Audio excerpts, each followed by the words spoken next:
My name is Stephanie McLean. I work for the Natural Resources Conservation Service here in Indiana. I'm the State Soil Health Specialist. Barry Fisher.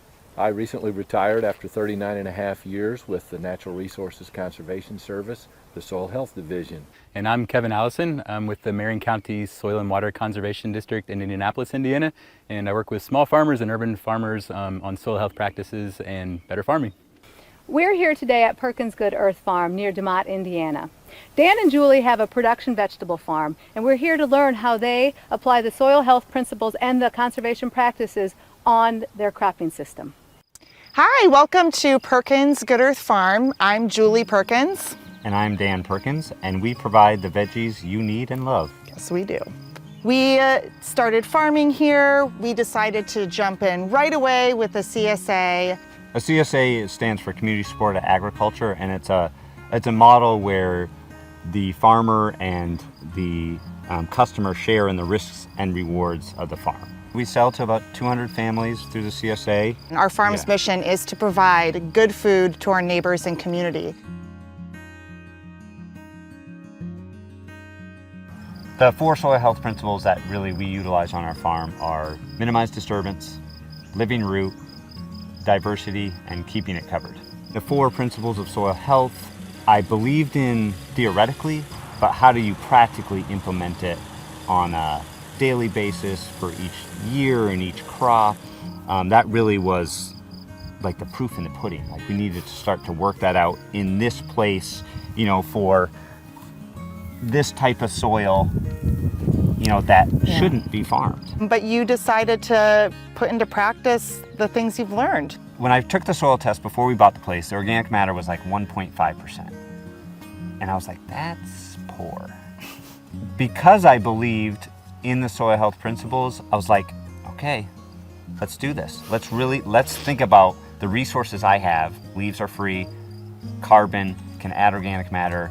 You know, we can do this, and we can irrigate really easily, efficiently. I think we can make this work. One of the primary things is we just keep things covered.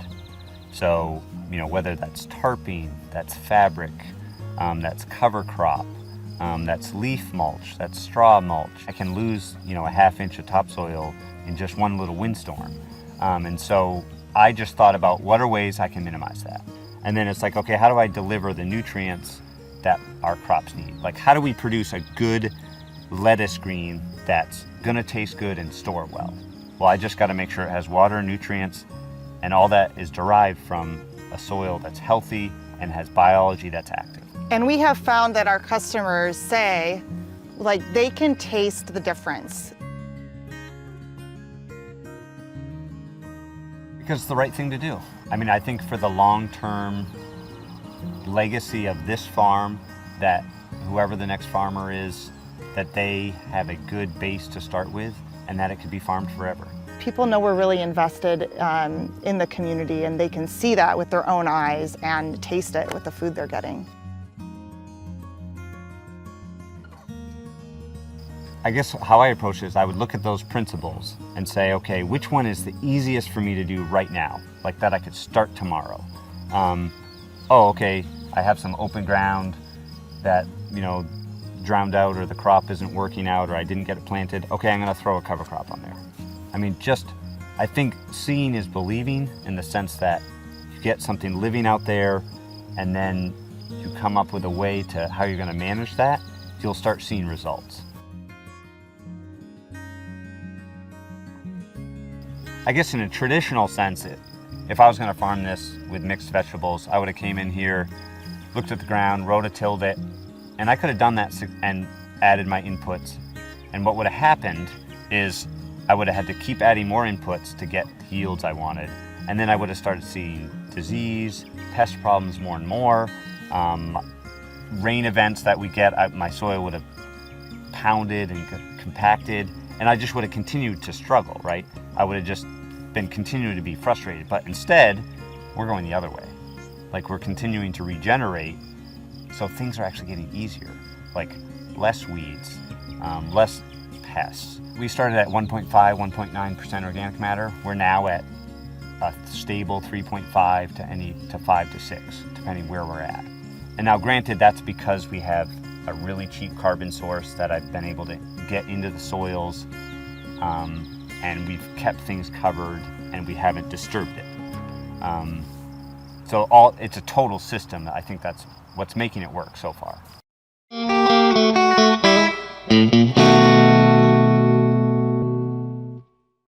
So last night we came out to the farm here and we set some pitfall traps. And a pitfall trap is a way that we can identify or assess the numbers of soil-dwelling insects that kind of travel across the surface of the soil. And to do that, we use some pretty simple tools.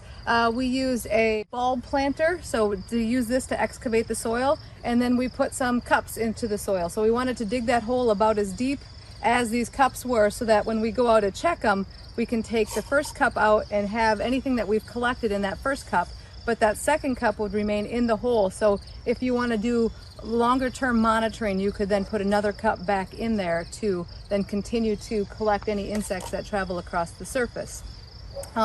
Again, this assessment is something that if you're working with a farmer or a landowner, it's not something that you jump out and do right away in these cropping systems, but as farmers are working to build soil health in their systems and resiliency, they really want to start looking at beneficials and those insects, those arthropods that travel across the soil surface. And so as that system's changing, this is a nice way to assess over time.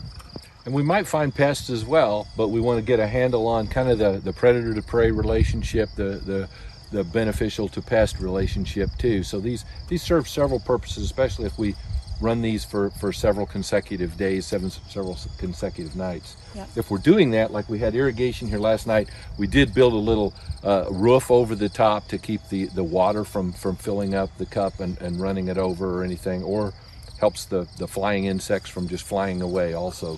Last night we set our pitfall traps up, and so let's go take a look and see what we find out there. See what we got.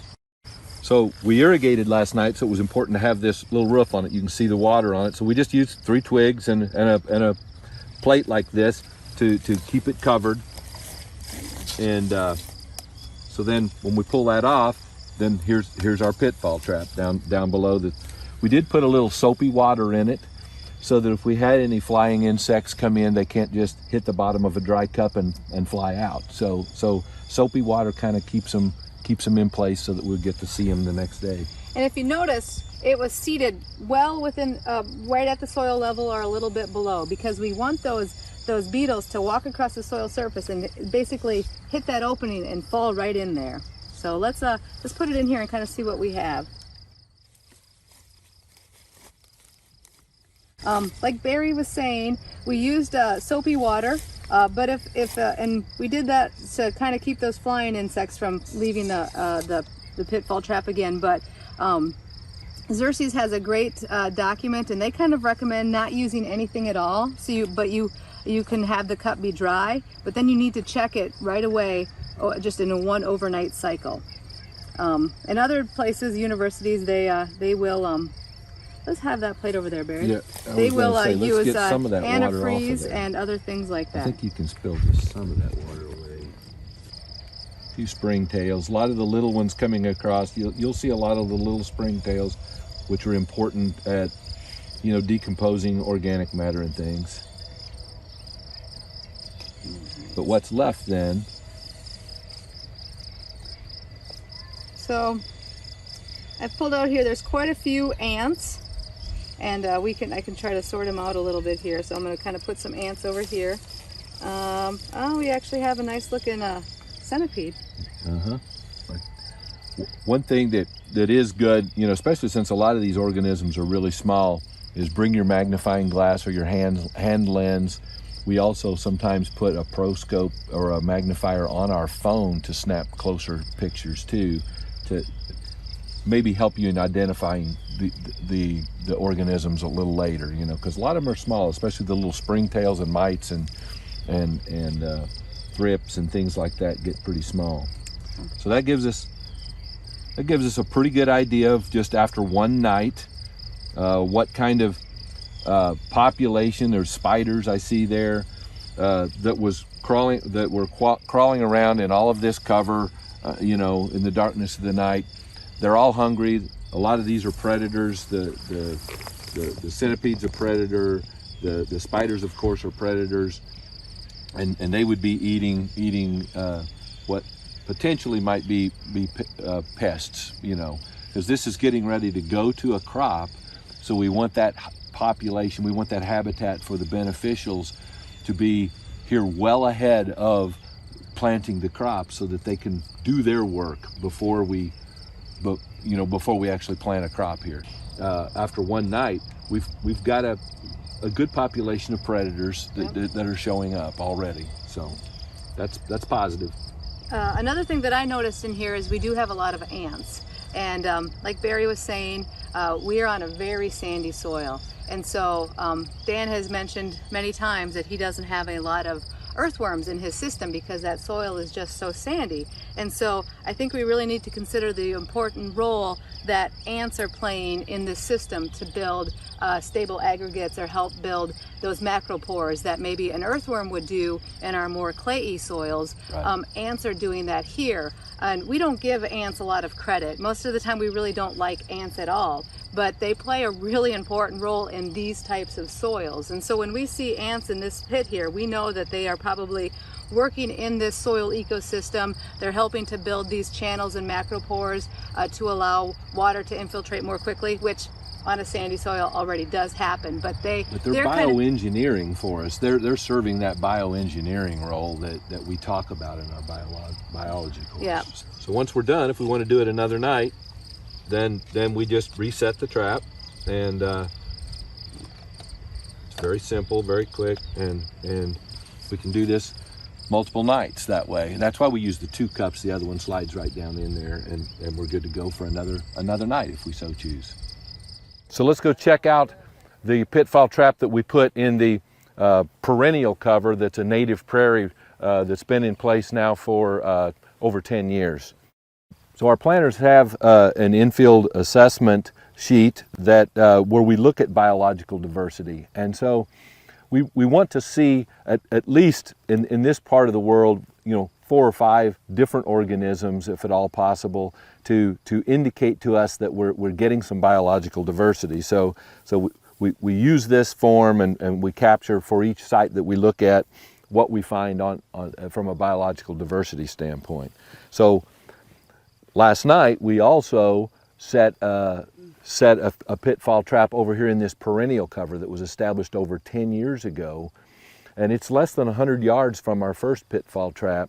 But having this perennial cover that's very diverse and it's been in place for a long time might give us a different spectrum of organisms from an annual cropping system. So it's very important to have this from a management standpoint, a very stable habitat close by your crop fields. But so now we would expect to find maybe a slightly different spectrum of organisms living in this more stable habitat. I'm trying to dump out the water here. Just in visual inspection as I'm pouring it in the cup, there's a lot of ants again. We're looking at a lot of ants, but there are some different larvae in here, some different juveniles. You mean to hold it? You got it. Take a look. Oh yeah.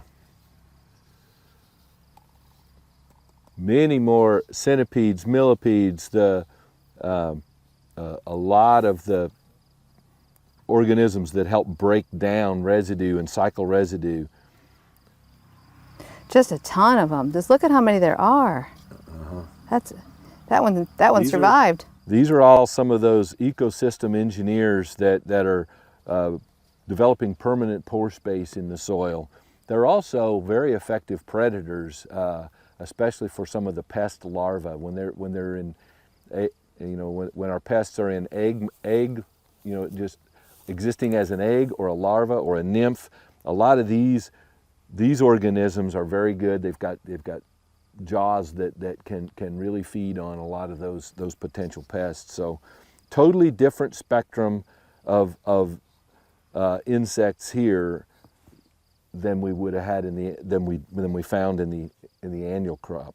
We would expect in this permanent habitat to be a more stable, these longer lived organisms that are part of a more stable environment have now taken up residence. They're doing their job. They're you know, spending their time each night and each day providing some of those functions that we want from the biodiversity in the soil. So this really speaks to, again, the stability of this system and the fact that our beneficials can come back here, and this is where they're thriving. Sometimes reference is made to the fact that, like a perennial habitat system like this, where our insects are able to move in and out of it, this would be like their home. And if they are predators or looking to consume pests, they may go to a crop field nearby, or like that vegetable bin nearby, and that would be their kitchen, or where they go to work every day to eat to find those pests and do things like that. So having this habitat is a great place to help them build up numbers and go into those fields and those vegetable beds and then do the work that they're supposed to do. And you want that ideally to be really close by, like this filter strip here that Dan has, or even in some of his strategic planning on his fields, he's looking at trying to put perennial habitat directly adjacent to his fields with perennial forbs, native flowers, and native trees and shrubs. trees and shrubs, yeah, he's actually even further putting that perennial habitat closer to his cropping system, and that's going to be you know, it'll take this same concept and move it closer to the crops and provide even higher benefit.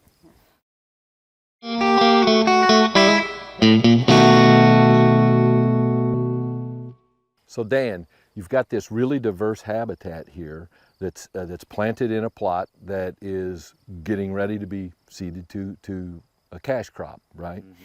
So what's the importance from a pest management standpoint? Why do you want this habitat? What are you doing here? Sure.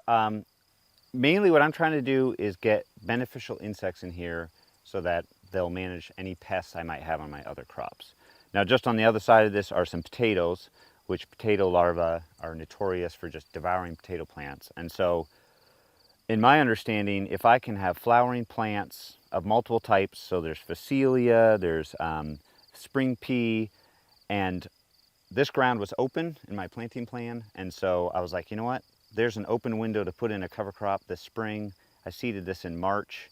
I put some clover and annual ryegrass. Basically, I had a bunch of leftover seed, and I was like, okay, this is all good for timing in terms of spring. Threw it out there. I can irrigate, so I irrigated right away, and this is, 2 months later, this is what we have.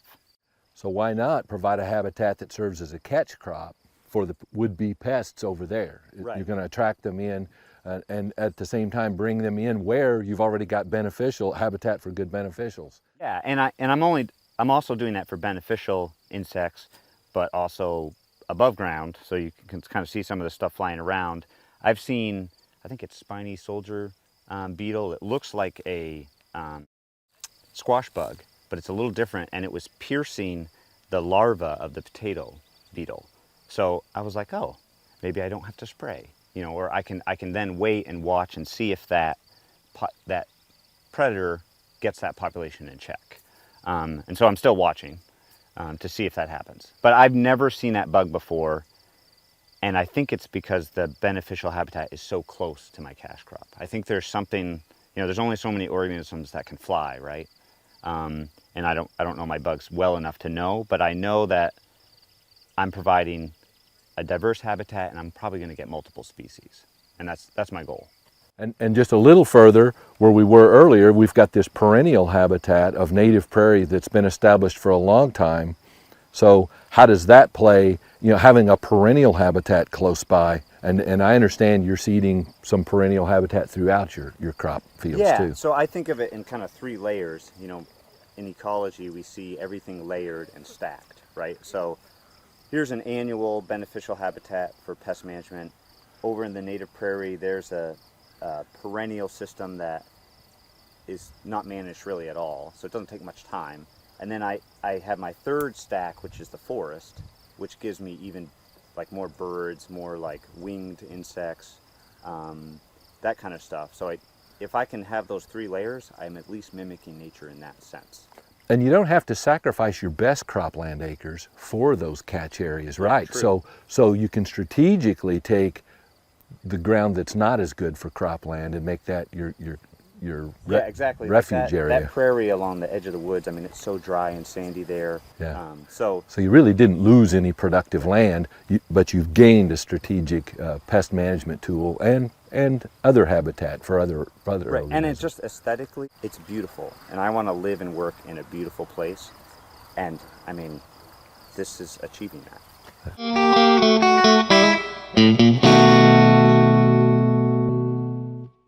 All right, we are talking about integrated pest management, and what I'm talking about here is a hedgerow. And so as I'm thinking about how to manage my pests and get more beneficials, I want to put beneficial habitat as close to my cash crops as I can. So here's some peas, got some carrots over there, and a lot of the pests, I mean, there's a lot of pests, and I have to somehow arm my annual crops against those pests by giving them the beneficials a place to go. So what I decided on a practical level is just to sacrifice one bed.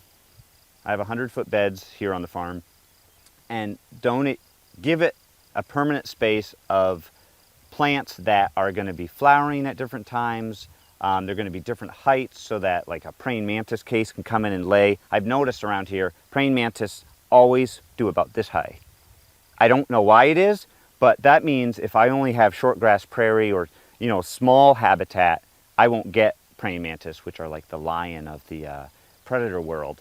So this is an example of a redbud tree. It can get 15 foot tall. I'll probably have to prune it a little bit, but it will be multi-stemmed. We have elderberry, which again, for flowering, for fruit, and then there's high bush cranberry, and then there's a number of other native plants that will also just attract different insects, different organisms. And then between them, working with NRCS, figuring out, okay, I want beauty as well. So we put all sorts of flowers. I think there's 38 forbs in this little square between each shrub. And eventually this will be, I mean, almost solid. I'm really excited to see if I start getting more snakes out in my fields. We already have quite a bit of toads in the spring, and we'll just see what happens. It's a layer of protection that, again, once it's established, I won't have to manage it much. It will only add value to the farm.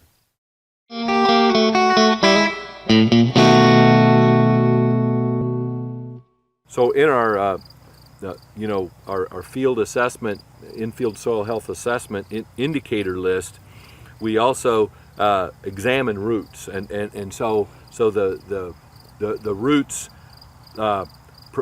we want to see some biosheaths that are attached or sticking to the roots. That's the beginning of building soil aggregates. And so we pulled this rye plant out. Keep in mind that rye is going to be a grass species. It's going to produce a lot more carbon, a lot more sugars. It's going to be more mycorrhizal. And so if we zoom in really close, even in this sand, which it's very hard to build aggregates in the sand, it's very hard to get the rhizosheaths in the sand, but if you look closely, the soil is sticking to all of these roots off of that high sugar grass plant.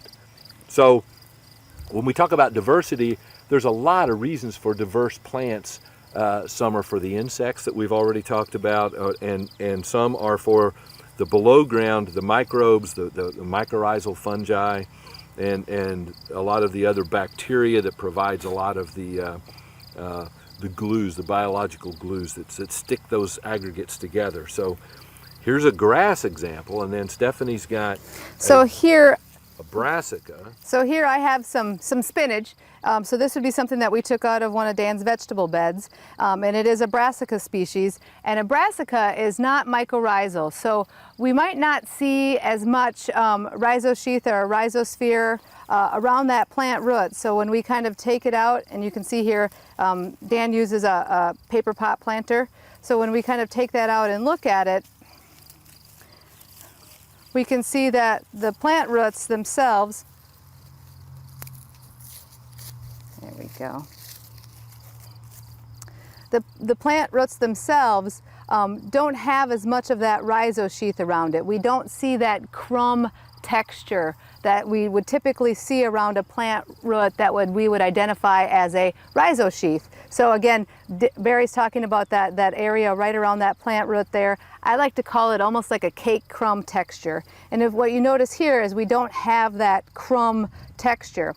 And what's really interesting to keep in mind, or something to remember when you're digging these plants up and looking at them, is that if you just pull that plant out of the ground to look for a rhizosheath, you're not going to see it, because that rhizosheath, again, it's held in place by the root exudates, so that soil crumbs around it. But if you pull the soil out of the ground, this rhizosheath just pulls right off with it. So again, when you want to look for a rhizosheath, don't pull the plant out of the soil, dig it up and break that soil loosely off around it, and that rhizosheath will stay crumbed around that plant root. But if you pull it out, that rhizosheath pulls right off. And so it's really important when we're looking at this. This gives us an indicator that in the system that Barry has, that rhizosheath, that plant's actively exuding carbon into the soil. And in this system, we might see a few aggregates kind of stuck around these plant roots, right? But not very much. And this indicates that this plant it doesn't exude a lot of carbon into the soil, or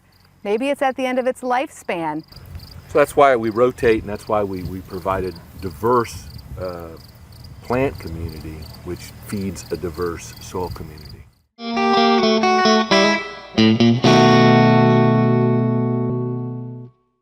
One of the other assessments that you can do when you're in the field is the slump assessment. On the in-field cropland soil health assessment worksheet, this is one of the tools that we can use to evaluate water-stable aggregates.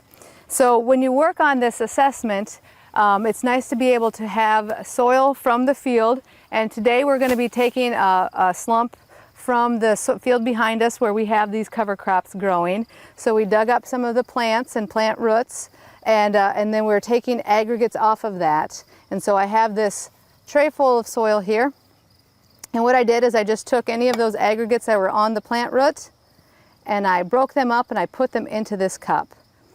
Ideally, I like to have about BB-sized particles.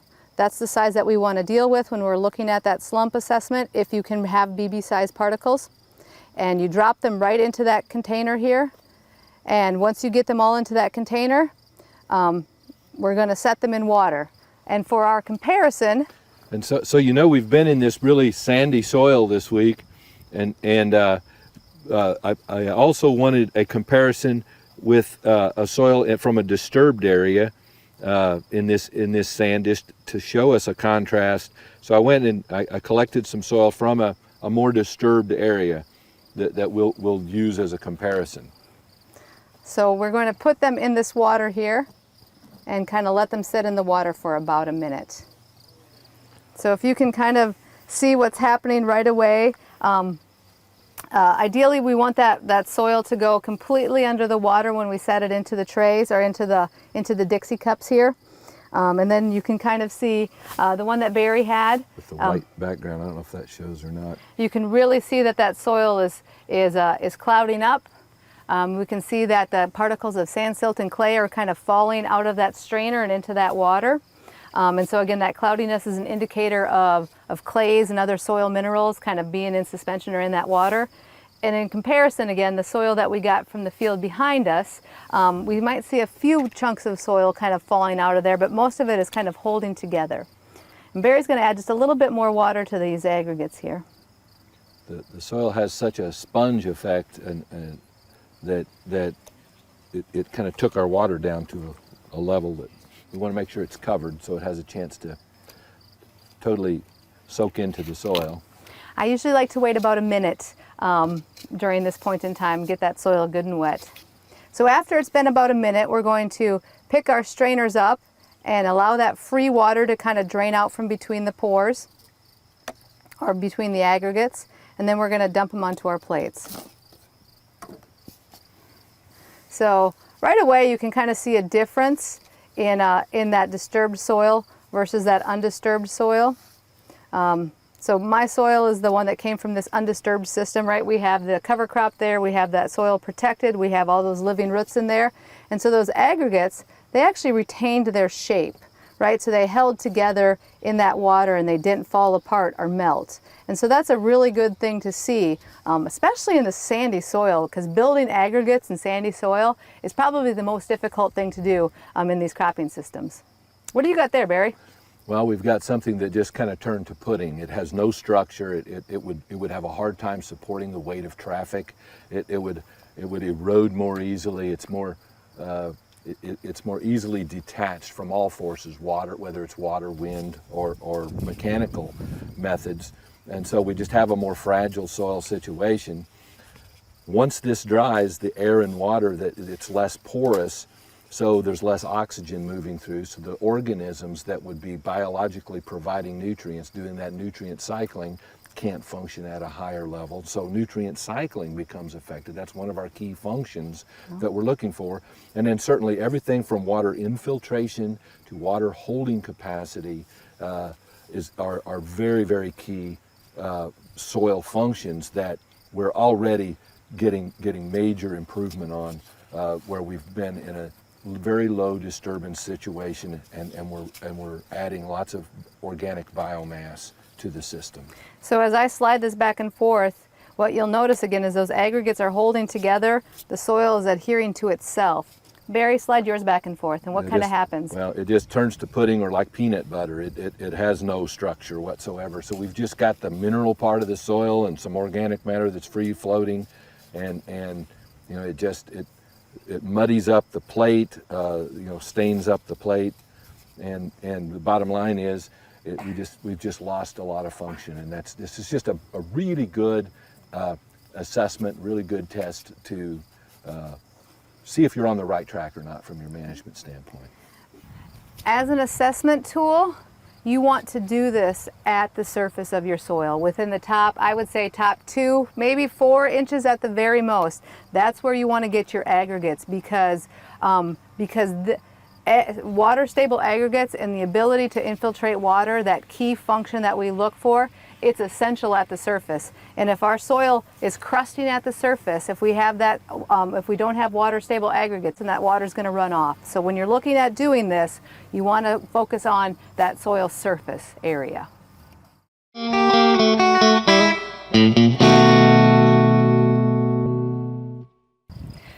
Dan, so we're here at this field. We just talked about all these beautiful cover crops that you have and why you have them out here. So what are you going to do with this next? Well, so next, I'm going to prep this for cash crop in the fall. So I'm going to come in and flail mow it with this machine behind you. So I'm going to destroy all the benefits we just talked about. Well, wait a second. Not really. Destroy all the benefits? What I'm going to do is I'm going to manage the above ground biomass so that I actually can get a cash crop, because I am a farmer and I have to make an income from this. And so I'm just going to reap the rewards of what I've done here. So this spring, this couple months that I've given this ground a rest, I am now going to reap those rewards from a cash crop perspective. So I'm going to come in, flail mow it. The bees that you can see in through here, they're going to largely fly off. A lot of your ground invertebrates, your bugs are probably just, I assume they're fine. And again, I'm not doing tillage or disturbing the ground. So really I'm just sizing the residue so that I can actually plant into it. So in a say a conventional setting, or a setting that doesn't have these type of cover crops out here, what would this look like for most situations? They could have this. They'd probably come in and flail mow it and then rototill it or disc it or do some sort of aggressive disturbance to get the residue into the ground. Now, if I had to plant this a week from now, I would have to do that, or we'd have to come in and another strategy is I could sickle bar it and rake it off. We're small enough we could do that. In an emergency, I could do that. And then I could stockpile all the residue somewhere. But properly planned cover crop management, I don't have to do that. So I'll size the residue so it will start to break down, make it more available, and then I'll put a tarp on here, and we'll show that in a little bit, for about a week or two to actually terminate it. So that's my herbicide. And then I'll roll that tarp back when we're ready to plant and just plant it. It should be nice and broken down, kind of like just perfect. And so this is how you continue to have a production system while incorporating your soil health benefits into it. Yeah. It's a really important thing for us to remember, because as we work with our farmers, we really want to focus on building soil health and thinking about those principles. And sometimes we forget the fact that we still are working in a crop production system. And so trying to find those times and places when we can get the maximum benefit as possible, like Dan has here, he's gotten significant pollinator benefit that he's provided to his system and provided to his organisms and the bees and everything that thrive here. But he is now going to come back in and cut this down, and the bees, that's why he has that perennial habitat out there, because now they're going to take off and they're going to go to that perennial habitat and be able to sustain themselves there, while he has other cover crops on different vegetable beds that he will then allow those to flower and provide that benefit later on. Soil health permeates our whole farm system, and equipment is part of that. So, you know, I operate everything on a 30-inch bed system, and so my wheel tracks are actually spaced at 48-inch centers. So my bed, where I'm going to plant, where my crops are going to be, I theoretically never drive on my bed, so I don't get compaction. And I tell all my crew, don't step on the bed. You know, if you had to rebuild your house every year, that'd be problematic, right? So I take that principle here and try to do that as well. So all my equipment is set up on 48-inch centers. You're having that compaction only in certain areas of the field. And so as we build soil health systems, that is, again, another step or another consideration that a farmer can look at as they are building soil health or adding practices to their system.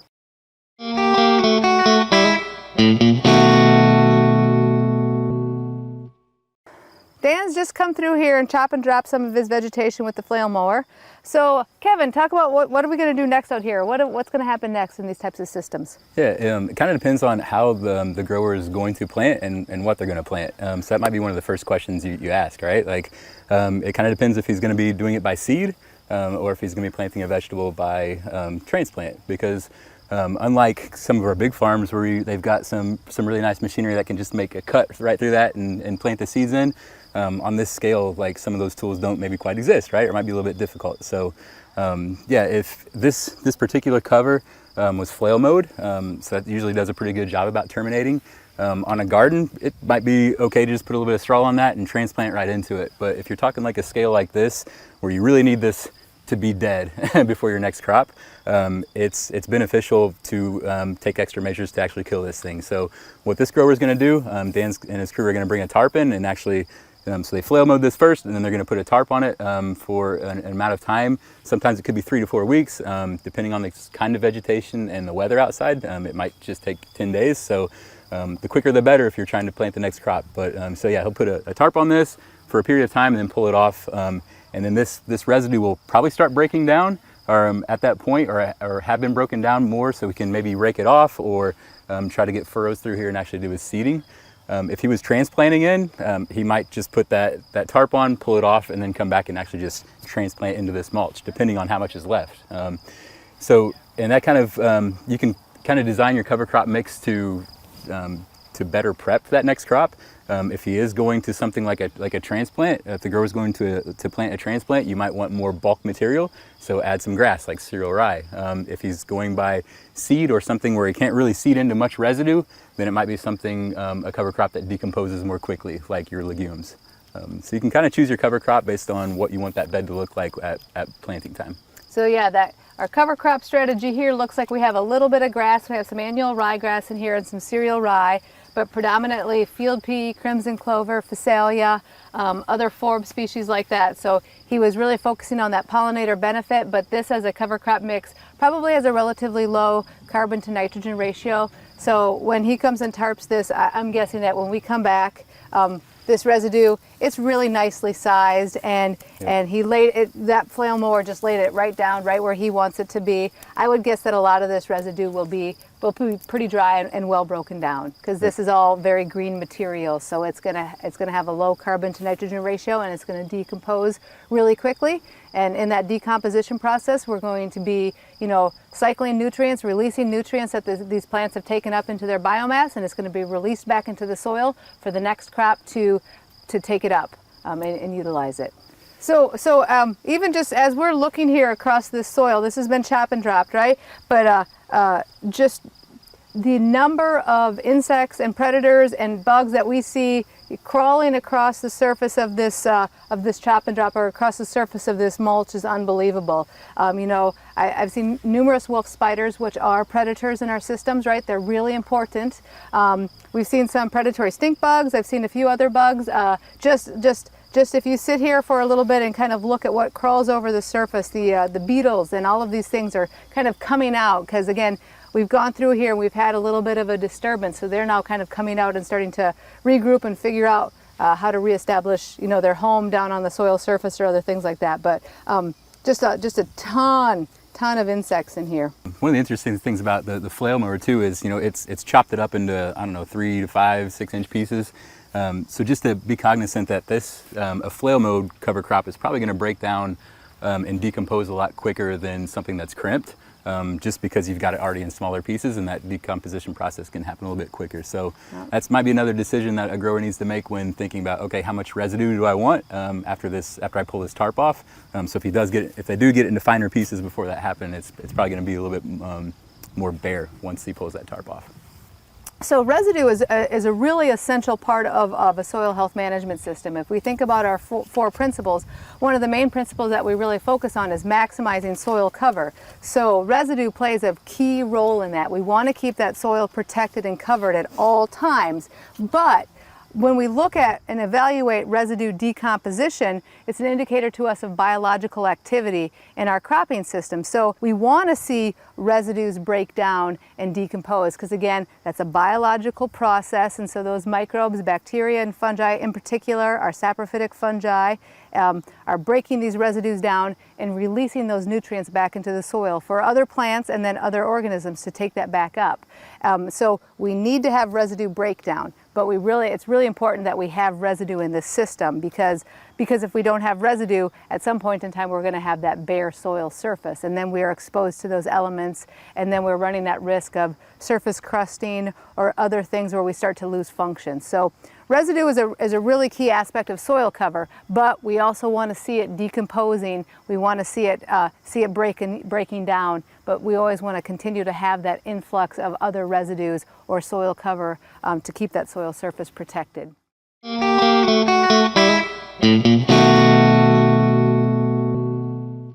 All right, so this is seeding cover crop into cash crop. And so this is spinach that has gone to seed. We're done harvesting it for the year, and I want to give this ground rest.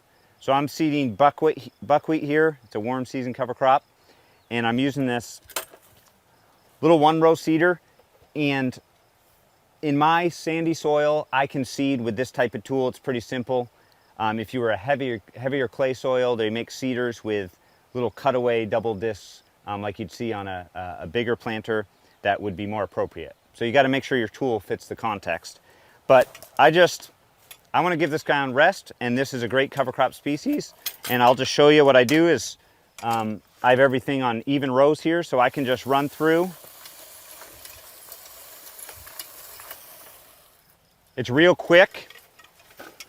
It makes it nice and uniform, and I can cover this whole area, and then I'll turn on the irrigation and water this in, and in 3 days this buckwheat will be coming up and building soil and building up my nutrients. And buckwheat's particularly good at getting phosphorus, making phosphorus bioavailable. And then because buckwheat, you know, it will be growing for 30 days, I'll be able to still put in fall crops into here. So in September, October, this ground will be, you know, nicely refreshed, and I'll be able to get another cash crop out of here yet.